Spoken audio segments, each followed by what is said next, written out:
Najprej hvala, da ste prišli. Zelo veseli, da vam lahko predstavimo, kaj je bil današnji obisk. V okviru poslovanja varuha izven sedeža se vsak mesec, že vsej zgodovini varuha, odpravimo po posameznih občinah. Zdaj smo imeli zaradi korone precej omejene možnosti, kar se tega tiče, in Slovenska Bistrica je zdaj po dobrem letu prva, ki smo jo obiskali. V bistvu ni bila izbrana zaradi kakršnih koli težav ali pobud, ki bi jih imeli z te strani, ampak čisto naključno.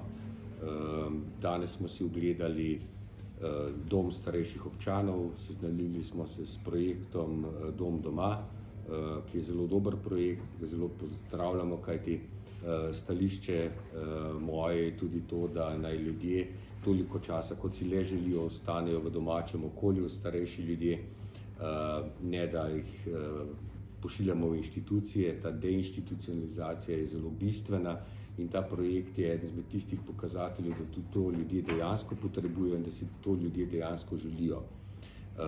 Mislim, to je en dober pokazatelj in država bi morala več narediti v to smer deinstitucionalizacije, čeprav imamo v Sloveniji, kar kritično rad povem, v glavi predvsem inštitucije. Mi vedno, ko pomislimo na neko težavo, stanje ali karkoli, pomislimo na neko inštitucijo, ki bi to rešila, nikoli pa ne vidimo rešitev v skupnosti, da to skupnost lahko naredi. Želeli smo obiskati tudi Center za socialno delo, tukaj vendar direktorica ni imela časa, da bi nas sprejela.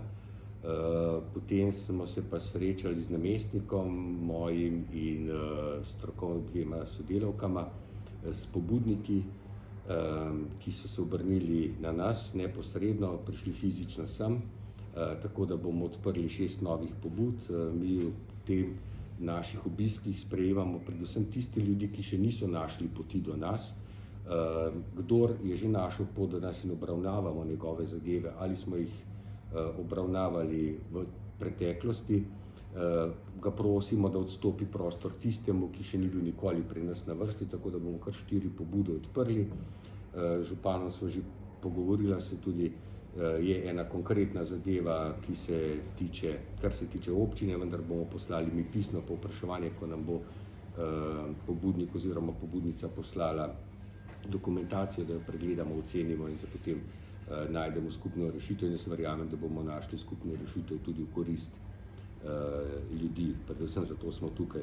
Ko govorimo o približevanju varuha lokalnemu okolju in pa ljudem, zato bo občina Slovenska Bistrica zdaj 4. občina, v kateri bomo odprli danes tudi varuhov kotiček. To je prostor, v katerem je informacijski material, kaj počnemo, kdaj lahko pomagamo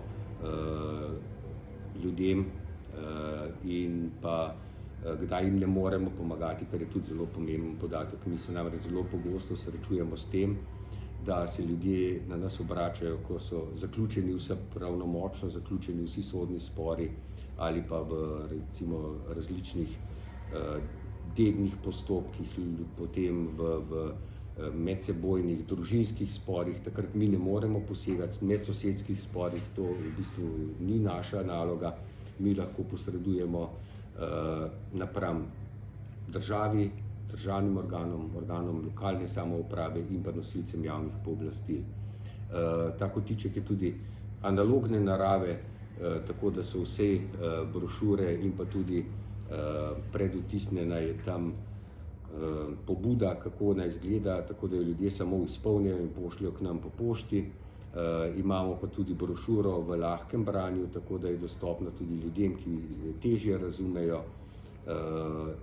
tudi starejšim otrokom, potem pa še poseben del tudi, ki pa se tiče otrokovih pravic, kajti Varuh človekovih pravic Republike Slovenije ima pristojnost in tudi posebnega namestnika imam, ki je odgovoren za otrokove pravice. Tako da toliko na kratko.